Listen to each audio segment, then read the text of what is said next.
Cece, welcome to the Orbit. It is Tuesday, May 28th. This is Income from Options Weekly, where we look at the setup for those that sell credit spreads, specifically in SPX. We'll look at SPY and Qs as well. We're starting off the week. This is a 4-day week after the Memorial Day holiday, and we are unchanged. And we have not moved much today. Continuation of the near pin at 5,300 we saw Friday. That equaled the pin we saw at the Friday before, where we were essentially in the same exact spot on SPX. SPX was up 1 point last week. It doesn't go any more sideways than that. As you can see, the last couple of days last week, we had a little bit of a range. We had, you can see these big candles, which was a little bit more volatile than we had seen the previous few days. But we are starting off this week much like we did last week, just going sideways. And because of that, and particularly coming out of a 3-day holiday, volatility, implied volatility in the options was quite low to account for the 3-day weekend. And when you get this kind of non-move to begin the week, in this case on a Tuesday, that implied volatility will stay low until the market makes its intentions known. And if it continues to go sideways, then the volatility stays low. And right now we are looking at the 0DTE vol of about 12.5, which again is about as low as you're ever going to see it. If you make a move like we did late last week down to the downside, you'll see that IV spike up closer to 20. Maybe you see these single digits IVs get above 10, but until you really make a break down or a move higher of this range that we have been in since May 15th, basically since the CPI, we have been going sideways around 5,300. That is great if you are a premium seller. If you're a premium seller for the week last week, you had initiated your trades the Friday or the Monday before. So it's great for premium selling, but it is terrible for the premiums themselves. And the IV that you are selling is quite low.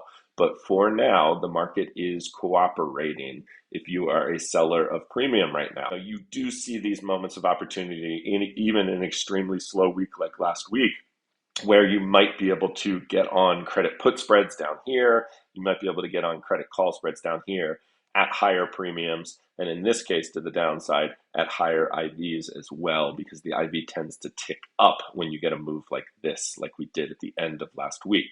So the setup is the same as the last 2 weeks, but quite low volatility. And so therefore, as a premium seller, you have to be careful. Let's look up the Iron Condor out to the end of the week, and let's take Friday, May 31st, and we are going to look at, and you can see how it's framing that range from last week. It's just above these highs we saw on the 22nd, and just really right at these lows we saw on the 23rd. So that's the setup. Of course, if you took this and expanded it right now and got it down to that 4-to-1, this will give you a good sense of what levels we're talking about. So, up above 53, the short call is at 53.65, the short put is at 52.45. So even going to a 4-to-1 risk ratio and about an 80% probability of profit at these low vols, you are setting yourself up for up to 60 points in either direction. Now, again, if you're selling out a couple of days, you might want to wait for a market move and potentially get better strikes or a better setup. But that is right now, if the assumption is we just kind of go sideways. As far as 0DTE trading, let's go in and let's look at the Iron Condor levels just for today. Let's go in and select today. We've got a 52.95 and a 53.15. That is only 10 points in either direction at the expected move.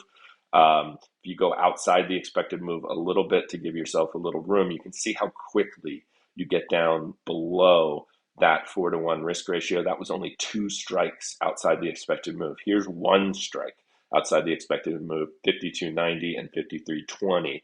And therefore, doing an Iron Condor in the morning, you are really tight. And so perhaps as a premium seller, you kind of wait, you see if this market makes a move up towards these expected moves in either direction, which we saw a bit of, especially last week. We even saw it go through those levels and to the upside and the downside.